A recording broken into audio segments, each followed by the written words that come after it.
नमस्कार दोस्तों, मंथन IQ में आप सभी का बहुत बहुत स्वागत है। दोस्तों, जैसा कि हमने पिछले वीडियो में पढ़ा, संसद के बारे में हम शुरू किए थे। हमारा चैप्टर जो था वो संसद के बारे में हम शुरू किए थे। तो इसमें हम उस वीडियो में हमने संसद और थोड़ा सा लोकसभा के बारे में, संसद के अंग के बारे में हम पढ़ रहे थे। तो जैसा कि हम जानते हैं, संसद का जो अंग होता है वो होता है लोकसभा, राज्यसभा और राष्ट्रपति।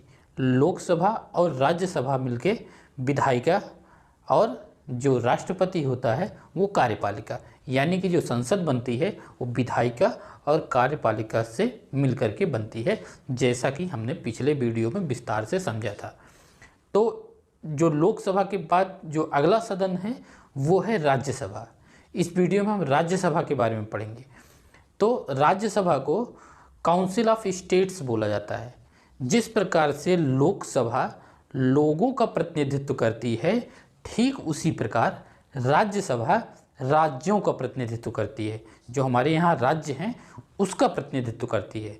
मूल संविधान में यही व्यवस्था की गई थी कि जो राज्यसभा है वो राज्यों का प्रतिनिधित्व करेगी, लेकिन कुछ समय बाद ऐसा महसूस किया गया कि जो केंद्र शासित प्रदेश हैं, जो हमारे यूटीज़ हैं, केंद्र शासित प्रदेश, उनका भी प्रतिनिधित्व होना चाहिए हमारे राज्यसभा में। जब एक कमी महसूस हुई तो 1956 में संशोधन किया गया संविधान में, और जोड़ा गया कि 7वां संशोधन था 1956 में, 7वां संशोधन था। उसमें जोड़ दिया गया कि अब केंद्र शासित प्रदेशों का भी प्रतिनिधित्व राज्यसभा में होगा, ऐसा जोड़ दिया गया। उसके तहत सबका नहीं किया गया, उस समय 3 दिया गया दिल्ली के लिए और 1 दिया गया पुदुचेरी के लिए, जो उस समय पौंडीचेरी हुआ करता था। तो 3 दिल्ली के लिए और 1 पुदुचेरी के लिए ये बनाया गया था 7वें संशोधन के द्वारा कि यूटीज़ जो हैं जो हमारे केंद्र शासित प्रदेश हैं, उनका भी प्रतिनिधित्व राज्यसभा में हो। तो आपको जैसे मैंने बताया, लोकसभा लोगों का प्रतिनिधित्व करता है और राज्यसभा राज्यों का और केंद्र शासित प्रदेशों का प्रतिनिधित्व करता है। ठीक है, तो थोड़ा सा हम इसको थोड़ा शॉर्टकट में समझने का प्रयास करेंगे। बाकी राज्यसभा की शक्तियां और लोकसभा की शक्तियां हम तब पढ़ेंगे जब हम ये देखेंगे कि संसद कोई विधि का निर्माण कैसे करती है। संसद जो विधि का निर्माण करती है तो कैसे करती है, कैसे बिल पहले लोकसभा में आता है, फिर राज्यसभा में जाता है, फिर राष्ट्रपति के पास जाता है। तो उसी दौरान हम कुछ चीज़ें इन सब की पढ़ेंगे, लेकिन मोटे तौर पर अभी हम संसद को समझ रहे हैं। ठीक है, तो काउंसिल ऑफ स्टेट्स बोल दिया जाता है। जो इंग्लैंड में काउंसिल ऑफ स्टेट्स है उसको बोल दिया जाता है भारत में राज्यसभा, और इसको बोल देते हैं उच्च सदन। उच्च सदन, लोकसभा को बोल देते हैं निम्न सदन और राज्यसभा को बोल देते हैं उच्च सदन। तो राज्यसभा में जो कुल संख्या हो सकती है, जो हमारे प्रतिनिधि हैं उनकी संख्या, कुल अधिकतम संख्या कितनी हो सकती है? 250। ये है अधिकतम संख्या 250, और जिसमें 250 में से 238 राज्यों से और 12 केंद्र शासित प्रदेशों से, ये अधिकतम संख्या की बात की गई है राज्यसभा की 250। और अगर वर्तमान संख्या की बात करें तो वर्तमान में अभी जो संख्या है वो 245 है। राज्यों से हैं 229 मेंबर, 229, और यूटी से हैं 4 मेंबर, और जो प्रेसिडेंट, जो राष्ट्रपति नियुक्त करता है, वो 12 लोगों की नियुक्ति राज्यसभा में करता है, जिस पर विवाद भी है।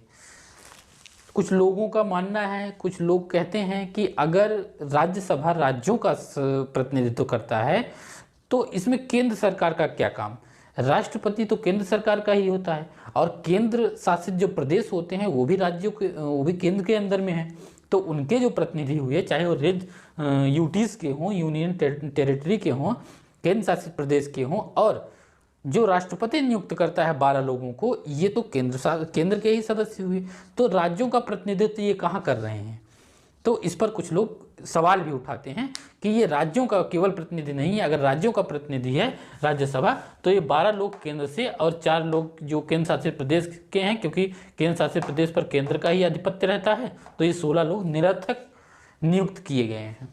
लेकिन इनको बोला गया है कि ये कला, साहित्य, खेल आदि में जो लोगों को प्रभावित करते हैं, जिन्होंने अच्छा योगदान दिया है, उस आधार पर राज्यसभा में उनका प्रतिनिधित्व किया जाता है, ऐसा संविधान में लिखा गया है। ठीक है, तो ये हो गया।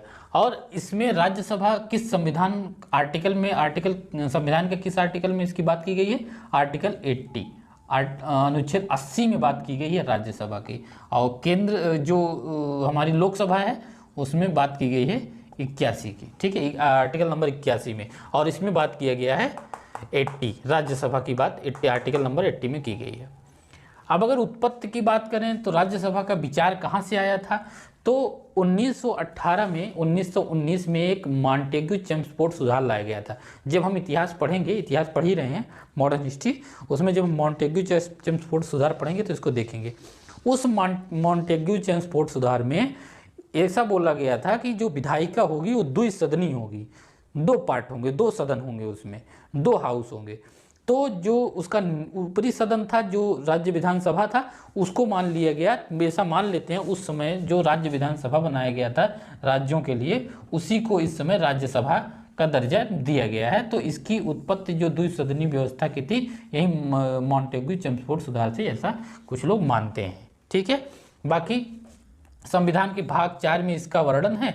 और यह एक अस्थाई सदन है, जो हमारा राज्यसभा है वो अस्थाई सदन है। कैसे अस्थाई सदन है उसको जरा देख लेते हैं। लोकसभा की अगर हम बात करें तो लोकसभा का चुनाव होता है, चुनाव के बाद मंत्रिपरिषद गठित होती है, मंत्रियों का जो चुनाव होता है, मंत्रिपरिषद गठित होती है और मंत्रालय बंटता है। ठीक है, इसमें से जो सदन का नेता होता है वो हमारा प्रधानमंत्री होता है। लेकिन क्या होता है, ये जो चुनाव लोकसभा का होता है ये सिर्फ 5 साल के लिए होता है। इनका कार्यकाल कितने साल का होता है? 5 सालों का। 5 साल के बाद क्या होगा? पूरी मंत्रिपरिषद भंग कर दी जाएगी और दूसरा चुनाव होगा और नए सिरे से मंत्रिपरिषद का गठन होगा। ये होता है लोकसभा की व्यवस्था। ठीक है, लेकिन राज्यसभा में ऐसा नहीं होता है। राज्यसभा का क्या होता है, इसलिए इसको बोल देते हैं अस्थाई सदन, अस्थाई सदन लोकसभा को। और जो राज्यसभा है, राज्यसभा यह एक स्थायी सदन है। स्थायी क्यों? क्योंकि यह कभी भी भंग नहीं होता है, कभी भंग नहीं किया जाता है। ये अस्थाई सदन है, ये कभी, पूरी राज्यसभा कभी भंग नहीं की जाती है। ठीक है, जिस प्रकार से लोकसभा के सदस्यों का कार्यकाल 5 वर्ष होता है, उसी प्रकार से जो सदस्य होते हैं राज्यसभा के, उनका कार्यकाल 6 वर्ष होता है। ठीक है, 6 वर्षों के लिए नियुक्त किए जाते हैं। ठीक है, क्या एक साथ सभी मेंबर किए जाते हैं और एक साथ भंग कर दिए जाते हैं, दूसरे मेंबर आ जाते हैं? नहीं, इसके लिए व्यवस्था की गई है कि हर दूसरे साल सदन की जितनी संख्या उसके 1/3 सदस्य, 1/3 सदस्य अवकाश प्राप्त कर लेंगे। हर 2 साल बाद सदन के 1/3 सदस्य अवकाश पर जाएंगे और नए सदस्य आएंगे। एक साथ कभी ये सदन भंग नहीं होता है, इसलिए इसको बोल देते हैं अस्थाई सदन। ठीक है, इतना आप लोग ध्यान में रखिएगा। और एक अंतर और ध्यान रखिए, लोकसभा में आपको सदस्य बनने के लिए कितने, न्यूनतम आपकी आयु कितनी होनी चाहिए? 25 साल। और राज्यसभा का मेंबर बनने के लिए मिनिमम एज आपकी होनी चाहिए 30 साल।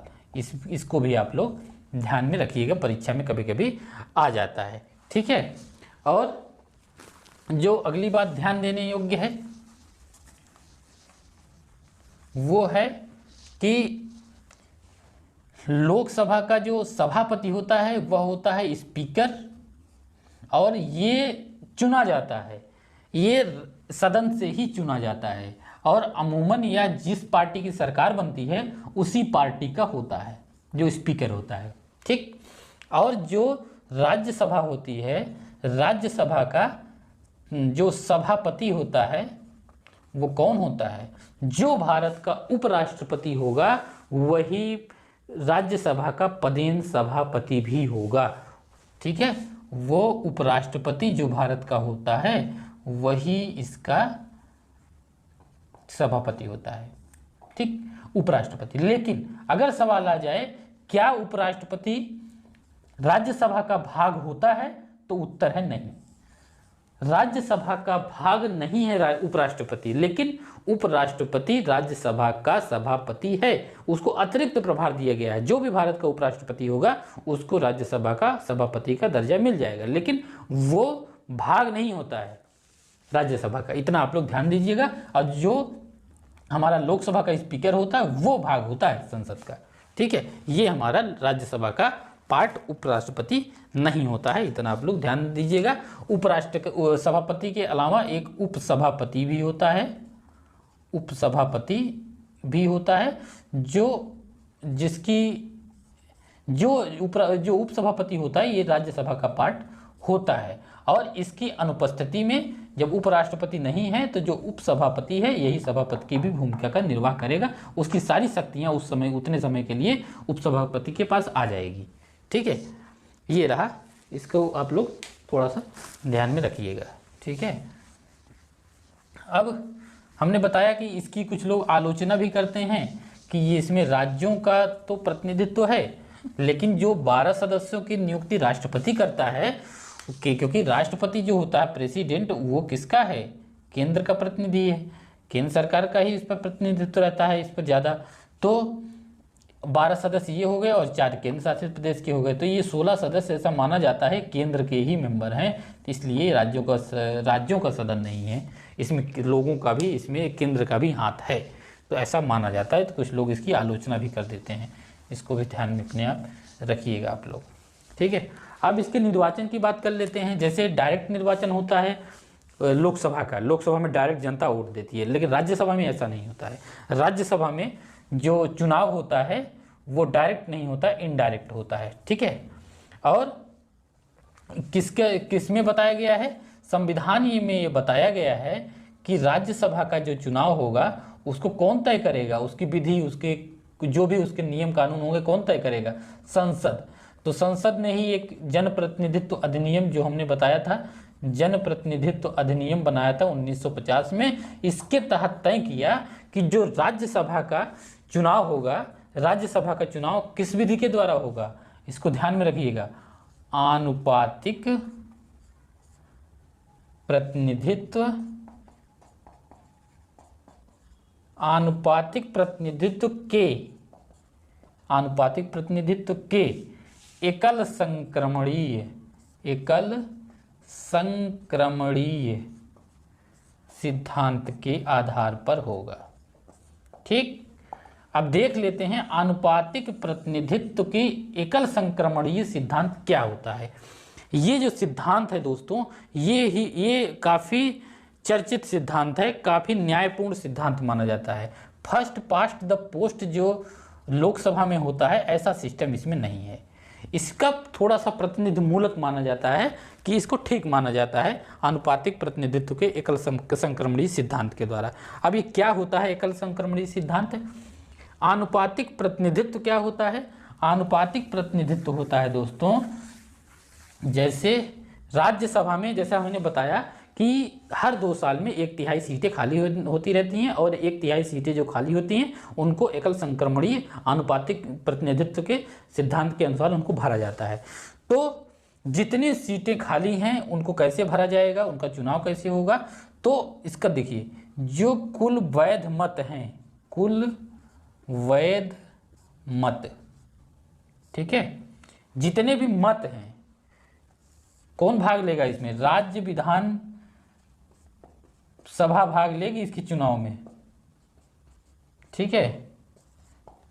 ये तो कितने क्या होता है आनुपातिक प्रतिनिधित्व का एकल संक्रमणीय सिद्धांत? जितने भी कुल वैध मत हैं उसको डिवाइड कर दीजिए, जितने स्थान हैं, जितने स्थान खाली हैं, और +1, ठीक। ये हो गया आनुपातिक प्रतिनिधित्व। और एकल संक्रमणीय क्या हुआ? एकल संक्रमणीय हुआ +1।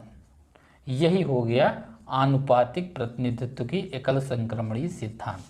कुल वैध मत, जितने वैध मत हैं, जितने मत पड़े हैं जो इनवैलिड हो गया उनको छोड़ के, जितने वैध मत हैं अपान में स्थान, कितने स्थान खाली है, +1।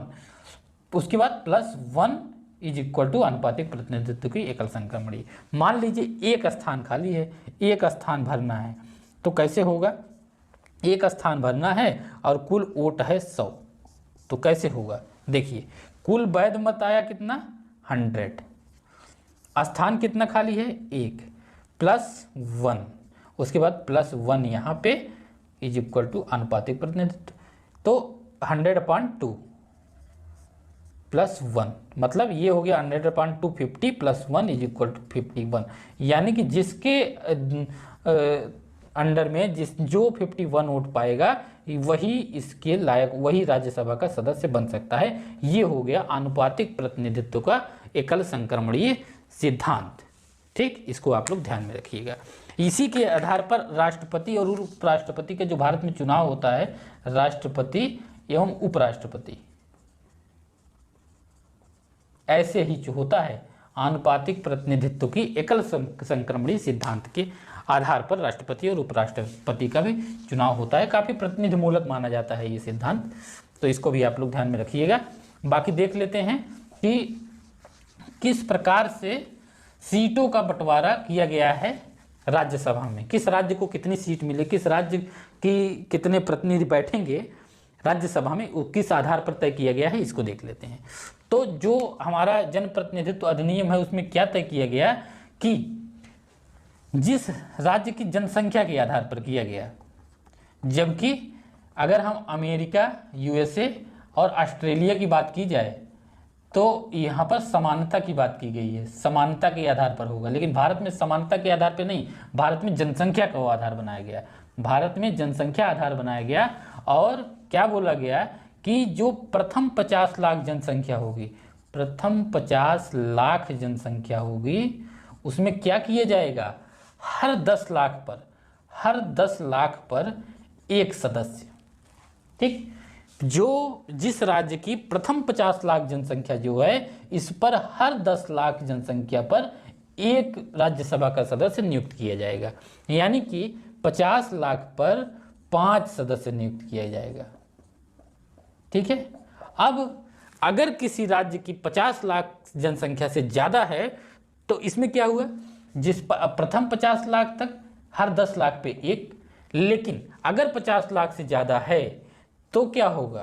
तो होगा प्रत्येक 20 लाख की जनसंख्या पर एक अतिरिक्त सीट दे दी जाएगी, एक अतिरिक्त सीट। जैसे 10 लाख पर एक सीट, कब तक? जब तक जनसंख्या 50 लाख है। लेकिन अगर 50 लाख से जनसंख्या ज़्यादा हुई, 70 लाख हो गई, तो इस हिसाब से तो 7 हो जानी चाहिए थी, क्योंकि 10 लाख पर एक सीट, तो 50 लाख पर 5 सीट, तो इसी प्रकार 70 लाख पर 7 सीट। लेकिन नहीं, ऐसा बनाया गया कि प्रथम 50 लाख तक ऐसा माना जाएगा 10 लाख पर एक सदस्य, लेकिन अगर 50 लाख से अधिक जनसंख्या होती है तो प्रत्येक 20 लाख पर एक अतिरिक्त सदस्य दे दिया जाएगा। यानी कि अगर 70 लाख जनसंख्या है तो इसमें कितना सीट मिलेगी?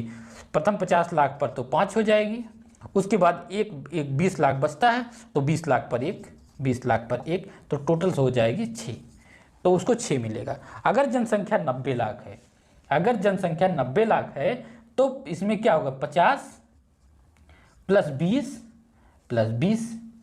ठीक, तो प्रथम 50 लाख पे कैसा फार्मूला अपनाया जाएगा कि 10 पे 1 यानी 50 पे 5।